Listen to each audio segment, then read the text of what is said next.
Bismillahirrahmanirrahim. Assalamualaikum warahmatullahi wabarakatuh.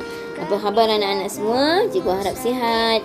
Okey anak-anak, hari ini cikgu akan teruskan pelajaran kita di dalam perkara muamalat. Semoga anak-anak semua semangat ya untuk meneruskan PDPR kita. InsyaAllah apa yang kita usahakan selama ini akan diterima oleh Allah Ta'ala. Jadi anak-anak bila mengikuti PDPR cikgu, insyaAllah anak-anak akan berjaya di dunia dan di akhirat dan lulus dalam peperiksaan. Okey anak-anak, cikgu akan buat ulang kaji di dalam pelajaran yang pertama setelah kita telah dapat menghabiskan 5 bab. Jadi cikgu buat ulang kaji. Cikgu akan mulakan daripada bab yang pertama, iaitu Al-Mukhabarah dan Al-Muzara'ah. Nanti anak-anak boleh semak pada muka surat 1, 2, 3 dan 4. Sebelum itu, marilah kita sama-sama membaca doa. Semoga ilmu yang kita dapat pada hari ini diberkati oleh Allah Ta'ala, insya-Allah. A'udzubillahi minasyaitonirrajim. Bismillahirrahmanirrahim. Alhamdulillahirabbil alamin. Wassalatu wassalamu ala sayyidina Muhammad asyrafil mursalin wa ala alihi wa sahbihi ajmain. Allahumma aftah alaina hikmataka wanshur alaina min khazaini rahmatik ya arhamar rahimin.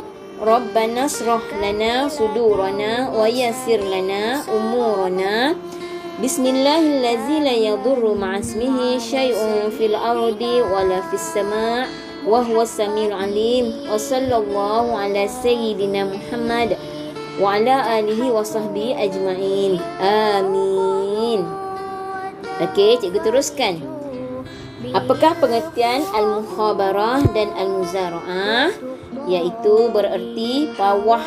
Iaitu apabila seseorang yang mempunyai tanah dan menyerahkan kebun ataupun binatang ternakan kepada orang lain untuk diusahakan dan hasilnya akan dibahagi dua. Okey, maksudnya di sini ada dua pihak. Satu pihak mempunyai kebun ataupun mempunyai binatang ternakan. Lepas tu dia serahkan dua ni, contohnya salah satulah kebun pada pihak yang kedua, iaitu pihak yang kedua ni untuk mengusahakannya. Jadi apabila ada hasilnya akan dibahagi dua. Itu makna pengertian Al-Mukhabarah dan Al-Muzara'ah. Okey, teruskan. Al-Mukhabarah iaitu benih daripada pekerja, manakala Al-Muzara'ah benih daripada tuan tanah. Okey, kita tengok info. Apakah makna pawah? Pawah bermaksud kaedah membahagikan dua hasil antara tuan punya tanah tadi kan dengan orang yang mengusahakannya. Okey, kita tengok dalil pengharamannya. Okey, mukhabarah dan muzara'ah ni haram. Kenapa? Okey, kita tengok baca dalilnya dan kita akan teruskan lagi. Okey, hadis ini diriwayatkan oleh Imam Al-Bukhari dan Imam Muslim daripada Sayyidina Rafi' bin Khadij radhiyallahu an berkata, kunna aksaral ansar haqlan fa kunna nukril ar ala anna lana hazihi farubbama akhrajat hazihi wa lam tukhrij hazihi fanuhina an zalik walam nanhanil waraq. Apa artinya? Kita lihat artinya. Ialah kami dari kalangan Ansar yang paling banyak memiliki kebun di Madinah. Di antara kami ada yang memberi izin untuk diusahakan kebunnya, dan apabila ada hasilnya maka pengusahanya mendapat bahagiannya, dan apabila tidak maka tidak mendapat bahagiannya. Kemudian kami dilarang daripada melakukannya. Namun kami tidak dilarang apabila memberi upah dengan wang. Okey, cikgu teruskan lagi. Okey, apakah makna hukum mukhabarah dan hukum al-muzara'ah? Okey, hukumnya tidak sah di sisi syarak.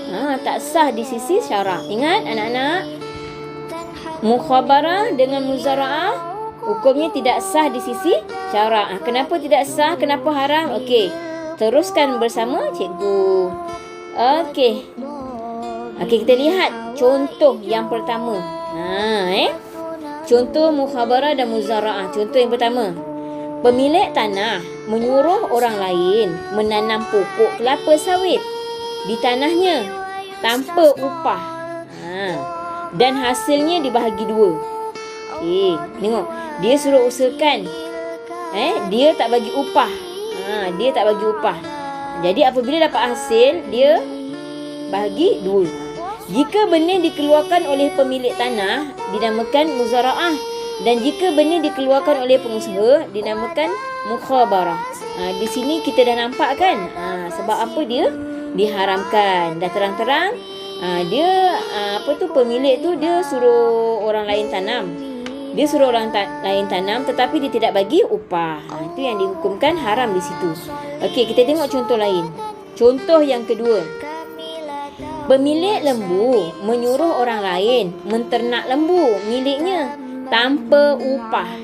Apabila lahir anak lembu yang pertama, maka akan jadi milik penternak. Apabila lahir anak lembu yang kedua, maka akan jadi milik pemilik lembu. Di sini tengok, dia suruh usahakan tapi tidak ada upah. Okey. Ini dah dua contoh, kita dah nampak kan? Terang-terang sebab apa diharamkan. Okey, kita tengok. Di sini cikgu akan terangkan sebab dihukumkan tidak sah, sebab dihukumkan haram. Kenapa? Yang pertama, larangan daripada Nabi Muhammad sallallahu alaihi wasallam. Yang kedua, ada pihak yang dizalimi kerana hasil tanaman atau ternakan tidak dapat dipastikan, sedangkan tenaga atau modal sudah dikeluarkan. Ada pihak yang dizalimi. Sebab apa? Dia tidak dapat upah. Okey, kita teruskan lagi. Okey, macam manakah cara muhabarah dan muzara'ah ini diharuskan? Okey, Allah telah menerangkan. Nabi Muhammad SAW pun telah menerangkan macam mana nak mengharuskan muzara'ah ni. Nak haruskan maknanya dibolehkan, iaitu pemilik tanah menyewakan tanahnya dengan kadar nilai yang tertentu, seperti sebulan untuk RM100 diusahakan, atau pemilik lembu mengupah orang lain menternak lembunya dengan bayaran upah tertentu, seperti RM50 sebulan. Itu caranya yang diharuskan, yang dibolehkan. Macam mana tadi? Okey, iaitu pemilik tanah menyewakan tanahnya dengan kadar nilai yang tertentu. Dia menyerahkan pada pihak lain, pengusaha lah, pengusaha untuk menanam kelapa sawit. Dia kena pemilik tanah itu dia kena letak kadar nilai tanah tersebut, upah nak usahakan kebun tersebut. Sebulan nak letak berapa ringgit? RM100 ke? Ini contoh RM100 ke RM500 ke? Dan diusahakan ataupun pemilik lembu tu mengupah orang lain menternak lembunya dengan ada bayaran upah. Itu yang dibolehkan. Okey, kita tengok pengajaran bab kita pada hari ini, iaitu al-mukhabarah dengan al-muzara'ah. Apa dia pengajaran yang pertama? Iaitu Islam mengajar umatnya untuk bermuamalat secara benar dan adil. Jangan ada salah satu pihak yang tertindas. Jangan ada pihak yang dizalimi. Kita hendaklah bermuamalat secara rata, secara adil. Okey, yang kedua, dapat mengelakkan diri berlaku kezaliman sesama insan ketika bermuamalat. Ini tak nak, kita tak nak menzalimi orang lain. Contoh yang tadi kita belajar mula-mula tu kan, sebab apa muhabarah dengan muzara'ah diharamkan? Sebab berlaku kezaliman, sebab tidak memberi upah. Okey, yang ketiga, Islam menggalakkan sifat tolong-menolong dalam menjalani aktiviti seharian. Apabila kita dapat tolong-menolong sesama insan, sesama manusia, kita dapat pahala. Orang yang kita tolong pun dapat pahala juga. Sebab apa? Kita memudahkan urusan orang lain. Apabila kita memudahkan urusan orang lain, insya-Allah Allah akan memudahkan urusan kita, insya-Allah.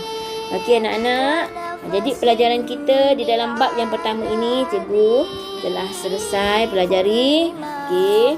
Kalau tidak faham, dengarlah video yang cikgu beri ini.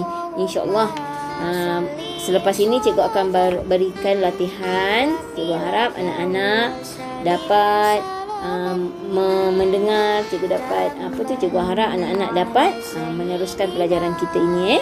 Okey, cikgu akhiri dengan wabillahi taufiq wal hidayah. Assalamualaikum warahmatullahi wabarakatuh. Bye.